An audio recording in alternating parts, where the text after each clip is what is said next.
Au Sahel, le silence n'a pas signifié la paix. Après le départ filmé des convois, sous la poussière et les communiqués policés, des cartes se redessinaient ailleurs, des pistes s'allongeaient et des accords discrets ouvraient des couloirs logistiques qui, détail ignoré, regardaient vers le nord plutôt que vers la côte. Que révèle cet agencement feutré pour Ibrahim Traoré et pour quiconque lit les mouvements avant les mots, sinon qu'un repli peut se muer en siège et qu'une frontière raconte la stratégie de celui qui la trace. Une idée refuse de mourir. Ce récit ne cherche pas la polémique, il dévoile un mécanisme. Ce que le Sahel vit aujourd'hui dépasse la géographie. C'est une équation de souveraineté où chaque base rebaptisée, chaque partenariat renouvelé redessine la marge de manœuvre d'un continent. L'intérêt n'est pas seulement militaire, il est aussi psychologique et économique. Car lorsque la France annonce un retrait ordonné, d'autres structures se lèvent, souvent avec les mêmes instructeurs, les mêmes missions, un nouvel écusson sur la Manche. Pour Ibrahim Traoré, l'enjeu n'est pas de gagner une bataille visible, mais de conserver la cohérence d'un projet né sous pression, prouver que l'autonomie africaine ne s'achète ni ne se délègue. C'est un test historique et une promesse risquée qui engage la jeunesse du Burkina Faso tout autant que les chancelleries occidentales. Chaque pas vers l'indépendance coûte, mais chaque recul pèse plus encore. Ce n'est donc pas une simple confrontation, c'est un moment de vérité où le langage de la coopération devient parfois celui du contrôle. Et la question demeure, jusqu'où un peuple peut-il tenir face à un ordre qui le veut dépendant ? Le renversement s'est joué plus vite qu'on ne l'imagine.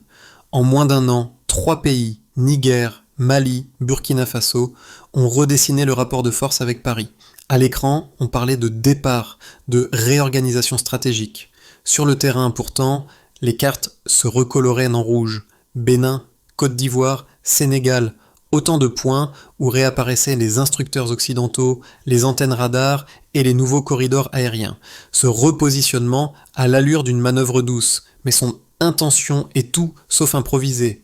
Les réseaux logistiques français, rétrécis au cœur du Sahel, se sont reconfigurés à sa périphérie, formant une ceinture invisible autour de ceux qui avaient choisi l'émancipation. Là réside la révélation. L'Empire ne se retire jamais, il se déplace. C'est dans ce contexte qu'Ibrahim Traoré, jeune capitaine devenu chef d'État, a transformé la rhétorique de résistance en doctrine. Ses discours évitent des slogans, il trace une ligne, la dignité comme stratégie. Sans désigner l'ennemi, il redéfinit la menace. Le combat n'est plus contre des troupes, mais contre la dépendance structurelle, celle qui se dissimule dans les contrats d'aide, dans les clauses d'assistance et dans la sémantique du partenariat. Les faits sont têtus. En 2024, les forces étrangères stationnées dans les États voisins ont augmenté de près de 40%. Les bases dites conjointes se sont multipliées, modernisées, et les drones de surveillance ont étendu leurs rayons jusqu'aux confins du Sahel. Pendant ce temps, les médias européens parlaient de stabilité, ignorant les cercles qui se refermaient. C'est là qu'apparaît le véritable enjeu. La souveraineté n'est plus une bannière, mais un champ de bataille. Et dans ce champ, chaque mot compte autant qu'une manœuvre militaire. Pour Ibrahim Traoré, il ne s'agit pas seulement de défendre un territoire, mais d'imposer un récit, celui d'une Afrique qui se regarde enfin à hauteur d'elle-même. À Ouagadougou, le portrait d'Ibrahim Traoré s'est imposé comme celui d'un officier calme, méthodique, presque austère. Il ne cherche pas la ferveur, il cherche la cohérence. C'est ce qui a séduit d'abord les cercles militaires, puis les jeunes des universités. Son discours ne promet pas la prospérité immédiate, mais une colonne vertébrale, celle d'un État qui s'assume même sous pression. Dans les premières semaines après le retrait français, les signes du changement étaient tangibles. Les antennes diplomatiques se sont rétrécies, les budgets d'aide ont ralenti. Pourtant, dans les rues de Bobo-Dioulasso ou de Kaya, la ferveur demeurait. « Nous avons repris notre nom », disaient les habitants. Derrière ces mots, une confiance fragile, mais réelle, celle de populations qui mesurent enfin le prix de leur indépendance. Autour de Traoré, un cercle restreint d'officiers et de techniciens a commencé à reconfigurer l'appareil sécuritaire. Formation conjointe avec le Mali, patrouille coordonnée avec le Niger. Le tissu militaire sahélien se densifiait. Ce mouvement, discret et concret, contrastait avec le silence feutré de Paris.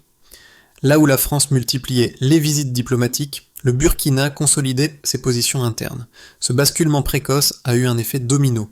Dans les rédactions, certains parlaient de aventurisme, d'autres de expérience panafricaine, mais les premières conséquences sociales et symboliques étaient déjà visibles. Le mot souveraineté cessait d'être théorique.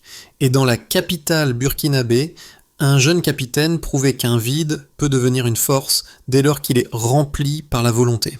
Tout a commencé par un retrait ordonné. Les derniers convois français quittaient Ouagadougou sous les caméras dans une chorégraphie soigneusement scénarisée. Pourtant, à peine les drapeaux abaissés, les cartes stratégiques reprenaient vie. En janvier 2024, les premiers signaux de redéploiement apparaissaient, construction d'un centre de formation mixte à Parakou, extension d'aérodrome au nord de la Côte d'Ivoire et mission de coopération dans le sud du Niger. Chaque geste semblait anodin. Ensemble, ils formaient une toile. C'est à ce moment qu'Ibrahim Traoré a compris que le combat ne se gagnerait pas dans le fracas, mais dans la durée. Son gouvernement ordonna la révision de tous les accords bilatéraux de défense. Les clauses opaques furent exposées, certaines suspendues, d'autres renégociées sur la base d'un principe simple. Plus de décisions sans contrôle national. Le ton changea même dans les conférences régionales. Le Burkina Faso ne parlait plus de menaces, mais de responsabilité. Puis vint la riposte feutrée. Sous couvert d'assistance technique, les conseillers occidentaux réapparurent à travers des ONG et des programmes civils. Les médias parlèrent de coopération dépolitisée. À Ouagadougou, on y vit une ruse. Des unités spéciales furent déployées dans les corridors sensibles, notamment le long de la frontière béninoise, où circulaient désormais des drones nocturnes. L'armée burkinabé traça ses propres routes, littéralement, route de ravitaillement, route de communication, route d'idées. Au printemps, l'alliance des États du Sahel prit forme. Mali, Niger et Burkina Faso signèrent des accords conjoints de défense et d'entraînement, établissant un commandement combiné inédit. Ce geste, salué par la rue, inquiéta les chancelleries. Les États-Unis et la France multiplièrent les déclarations prudentes parlant de dérive militariste. Mais à Bamako comme à Ouagadougou, on y voyait une reconquête intellectuelle autant que militaire. Les événements se précipitèrent. En mai, des rapports satellites révélèrent l'érection de nouvelles infrastructures militaires au Bénin et au Togo, qualifiées de bases conjointes. Les analyses indépendantes notèrent la récurrence d'un même modèle. Infrastructures africaines, financement européen, supervision occidentale. L'encerclement prenait forme dans le vocabulaire de la coopération. Ibrahim Traoré, lors d'un discours, formula la question centrale « Si nos terres sont libres, pourquoi leurs ombres restent-elles ici ?» Ce fut un tournant rhétorique. À partir de là, le conflit devint narratif autant que géopolitique. L'été 2024 fut celui des frictions maîtrisées, des incidents frontaliers, des survols suspects, des opérations conjointes non coordonnées, autant d'étincelles qui auraient pu raviver la confrontation. Mais le Burkina Faso maintint la ligne de la fermeté calme. Pas de provocation, pas de recul. En septembre, une note diplomatique fuitait par là pour la première fois de Opération Relink. Supposé plan occidental de reconsolidation d'influence par État mandataire. Le mot fit le tour des rédactions africaines. La riposte du Sahel, cette fois, fut doctrinale, la création d'un média interétatique consacré à la souveraineté et à la coordination sécuritaire. Ainsi, en moins d'un an, une transition militaire devint un manifeste continental. Les chiffres, longtemps absents du récit officiel, ont fini par parler d'eux-mêmes. En l'espace de 18 mois, le nombre de structures militaires étrangères enregistrées dans la bande côtière du golfe de Guinée a augmenté de 37%. Sur 42 sites recensés, près de la moitié bénéficiaient d'un financement ou d'une supervision européenne. En parallèle, les accords bilatéraux de coopération antiterroriste ont grimpé de 28%, majoritairement signés avec des pays du Sahel déjà en rupture avec Paris. Ces données, issues de rapports régionaux, dessinent un paradoxe, moins de présence déclarée, mais plus d'activité réelle. Pour Ibrahim Traoré, cette asymétrie statistique confirmait l'intuition politique. La puissance occidentale ne recule pas, elle se transforme. Le gouvernement burkinabé mit alors en place un observatoire de souveraineté chargé de cartographier chaque présence militaire étrangère, base, couloir de vol, missions humanitaires duales, et d'en publier les évolutions. En un semestre, l'équipe révéla que 60% des opérations aériennes dites de reconnaissance ciblaient non pas des zones à risque, mais des corridors commerciaux. Cette simple révélation renversa la rhétorique de sécurité. La réponse fut méthodique. 3 budgets furent redéployés vers la défense territoriale. La modernisation du renseignement, hausse de 22%, la logistique transfrontalière, hausse de 18%, et la communication stratégique, hausse de 14%. Chaque hausse s'accompagnait d'un indicateur, publication mensuelle des opérations, audit des chaînes de commandement, rotation des unités. Cette transparence, inhabituelle dans la région, marqua une rupture avec la culture de secret importée des missions extérieures. En miroir, la diplomatie française adapta son lexique. On parla de stabilisation partagée, de sécurité intégrée. Les chiffres officiels français évoquaient une réduction de 2000 personnels au Sahel. Mais dans le même intervalle, les effectifs transférés vers les zones frontalières s'élevaient à environ 1700, soit une contraction nette inférieure à 15%. Autrement dit, un repli d'image, non de structure. Les observateurs indépendants notèrent aussi une montée corrélée des initiatives régionales africaines. Les budgets conjoints de l'Alliance du Sahel augmentèrent de 35% en un an, passant de la planification militaire à la coordination civile, contrôle aérien, logistique, agriculture et information. Ce déplacement de priorité traduisait une compréhension plus fine de la souveraineté, celle qui ne se limite pas aux armes, mais s'étend à la donnée et à la parole. Dans les institutions internationales, ces chiffres furent reçus avec prudence. Mais au Sahel, ils servirent de boussole. Le langage des pourcentages devenait celui de la résistance mesurée. Ibrahim Traoré l'exprima clairement. « Ce que nous comptons n'est pas la guerre, mais le degré de notre liberté. » Et à travers ces ratios, une tendance se dessinait. Plus l'Afrique s'émancipait des réseaux anciens, plus le monde redéfinissait la normalité. Les critiques occidentales ne manquent pas. Certains analystes, souvent relayés par des médias influents, décrivent le mouvement initié par Ibrahim Traoré comme un repli nationaliste voué à l'isolement. Ils avancent que la rupture avec les partenaires européens risque d'affaiblir les capacités logistiques, de retarder la modernisation et d'accentuer la dépendance envers de nouveaux acteurs, russes ou chinois. Leur raisonnement paraît cohérent. Dans un environnement économique fragile, l'autarcie est une illusion coûteuse. Mais cet argument oublie un point essentiel. La dépendance n'a jamais créé la stabilité. Depuis 20 ans, les programmes de sécurité menés au Sahel ont englouti des milliards d'euros sans inverser la spirale de violence. Les zones d'intervention financées par Paris ou Bruxelles demeurent, paradoxalement, celles où l'insécurité a le plus progressé. Le modèle exporté promettait la paix, mais produisait la précarité. Face à cela, Traoré adopte une posture différente. Plutôt que de rejeter toute coopération, il redéfinit ses termes. Souveraineté d'abord, partenariat ensuite. Dans ses entretiens, il répète que la coopération ne vaut que si elle respecte l'égalité de décision. Cette nuance transforme l'isolement supposé en filtre stratégique, ne garder que ce qui renforce la capacité nationale. Les données appuient ce changement. Depuis la création du commandement conjoint du Sahel, les incidents frontaliers ont diminué de 17%, tandis que la part des ressources locales engagées dans la logistique militaire a doublé. L'effet d'entraînement évidemment est visible. Formation d'ingénieurs régionaux, coopération universitaire, relance d'ateliers industriels. Ce n'est pas une fermeture, c'est un recentrage. Ainsi, la thèse de l'isolement s'effrite. Le véritable isolement, dit Traoré, serait de continuer à déléguer sa sécurité à ceux qui en tirent profit. Son approche ne nie pas la complexité, mais elle refuse la tutelle. Et si ce pari échoue, il échouera sur des décisions africaines, non sur des ordres venus d'ailleurs. Nous ne sommes pas encerclés, nous sommes réveillés. La phrase, prononcée par Ibrahim Traoré au milieu de 2024, condense la bascule. Elle ouvre une nouvelle étape dans cette histoire, car ce qui semblait une réaction défensive devient un projet de construction. Derrière les accords militaires, un mouvement plus profond s'est amorcé, celui de la reconquête narrative. Des rédactions africaines s'unissent pour vérifier, traduire et diffuser leurs propres sources d'information. Des radios communautaires s'équipent, des journalistes se forment à parler du Sahel autrement que comme d'un risque. Le champ de bataille s'élargit. Il ne s'agit plus de frontières physiques, mais de perception. C'est dans ce terrain invisible qu'Ibrahim Traoré a choisi d'agir. Ces interventions se font plus pédagogiques que triomphales.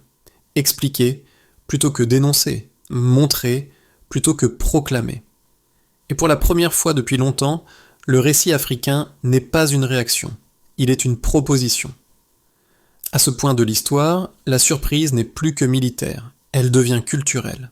Le Burkina Faso, jadis périphérique, se retrouve au centre d'un débat continental sur le sens du mot indépendance. Les répercussions du virage engagé par Ibrahim Traoré se mesurent aujourd'hui à travers plusieurs dimensions. Au Burkina Faso, les premiers effets visibles furent structurels. L'armée, longtemps dépendante des instructeurs étrangers, a recentré sa formation sur des programmes nationaux. Des écoles militaires locales ont ouvert à Koudougou et à Fadangourma. Les budgets de défense ont été réorientés, 45% pour la logistique, 25% pour le renseignement et le reste pour la cybersécurité. La discipline, valeur cardinale du régime Traoré, remplace la rhétorique. Ce changement a restauré un sentiment de contrôle, modeste mais tangible. Sur le plan diplomatique, les alliances régionales se sont consolidées autour du bloc Sahel. Mali, Niger, Burkina Faso parlent désormais d'une seule voix aux Nations Unies. Les sommets se tiennent sans intermédiaires européens, parfois traduits simultanément en Bambara ou en Mouré, un geste symbolique mais fort. Les visites officielles de Paris se raréfient, celles de Moscou et de Pékin se multiplient. Cette redistribution des canaux d'influence bouleverse le protocole international et oblige le monde à considérer le Sahel non plus comme une marge, mais comme un acteur. Sur le plan économique, la réorientation s'est faite dans la douleur, mais elle avance. Les projets miniers nationalisés, d'abord critiqués, produisent des résultats. Plus de 12% d'emplois directs, 8% de recettes fiscales en un an.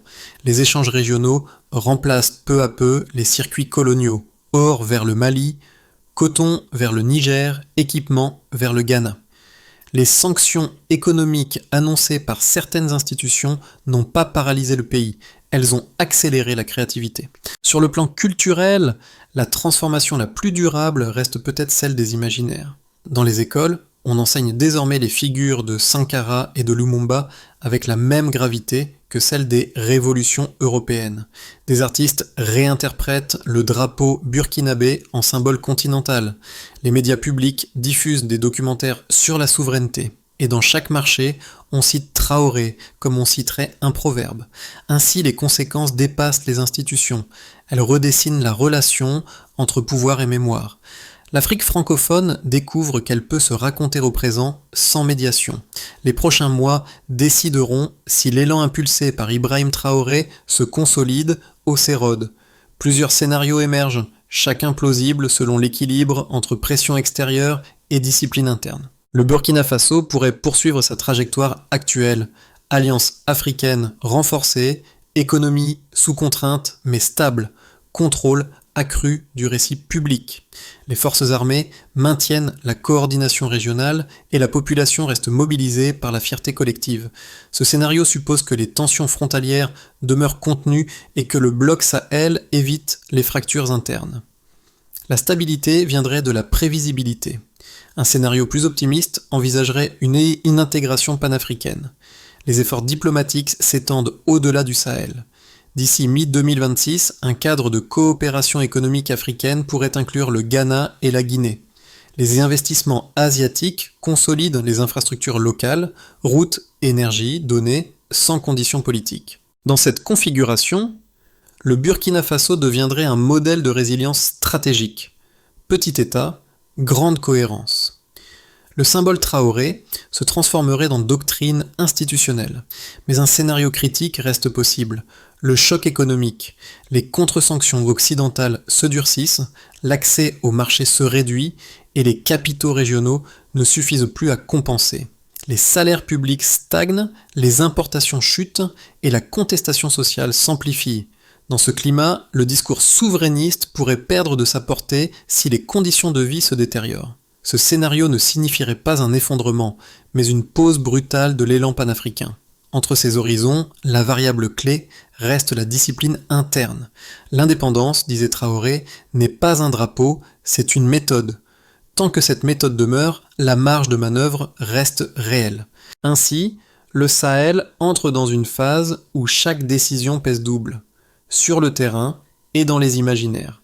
Et si la tempête annoncée venait, elle éprouverait moins la force militaire que la cohésion morale du projet. La souveraineté n'est pas qu'un mot d'État. Elle se mesure à la capacité d'un peuple à s'y reconnaître. Ibrahim Traoré l'a compris avant beaucoup.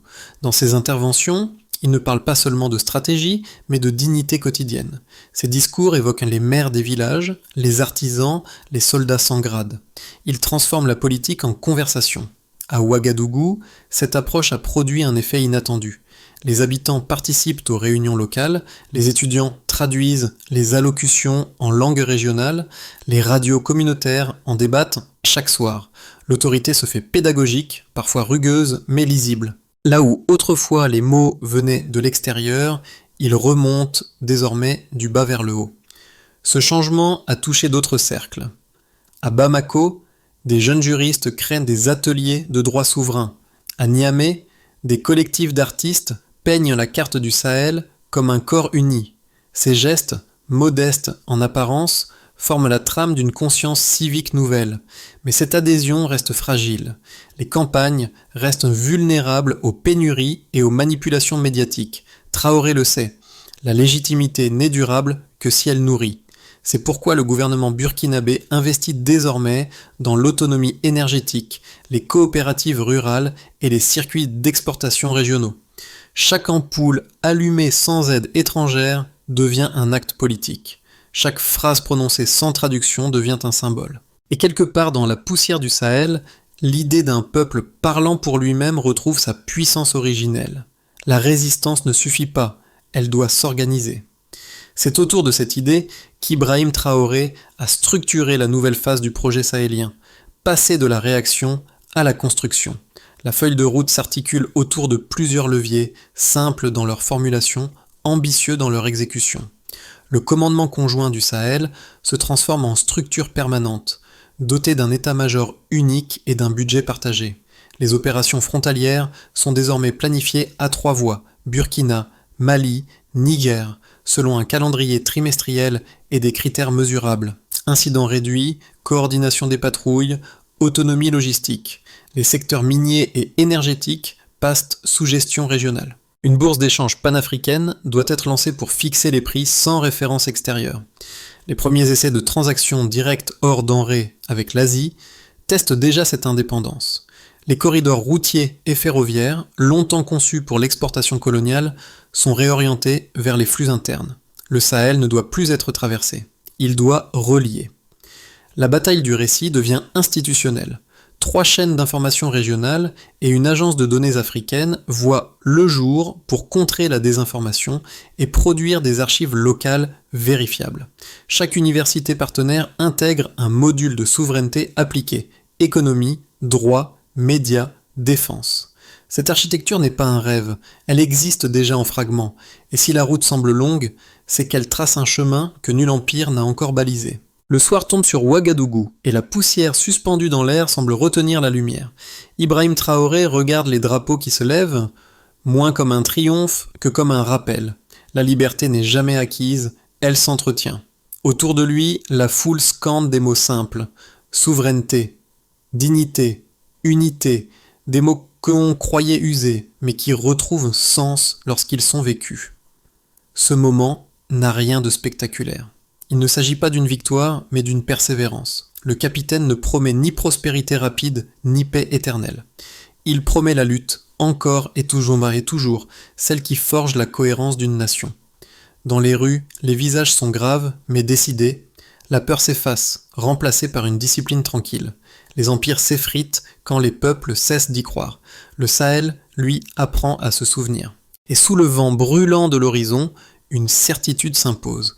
Tant qu'il restera un souffle pour défendre la parole libre, la chaîne de la dépendance ne pourra plus se refermer. L'histoire du Sahel ne s'arrête pas ici. Elle recommence, chaque jour, dans la conscience de ceux qui refusent l'oubli. Ibrahim Traoré n'a jamais présenté son combat comme une croisade, mais comme une discipline collective. Apprendre à décider sans permission. Ce principe dépasse les frontières du Burkina Faso. Il touche tous ceux qui comprennent qu'une souveraineté vécue vaut mieux qu'une liberté proclamée. Alors, la question n'est plus Qui encerclera le Sahel?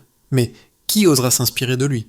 Les nations, les citoyens, les jeunes de tout un continent peuvent prolonger cette expérience en réinventant leurs propres institutions, leurs propres mots, leurs propres récits. Chacun à son échelle peut participer à cette conversation.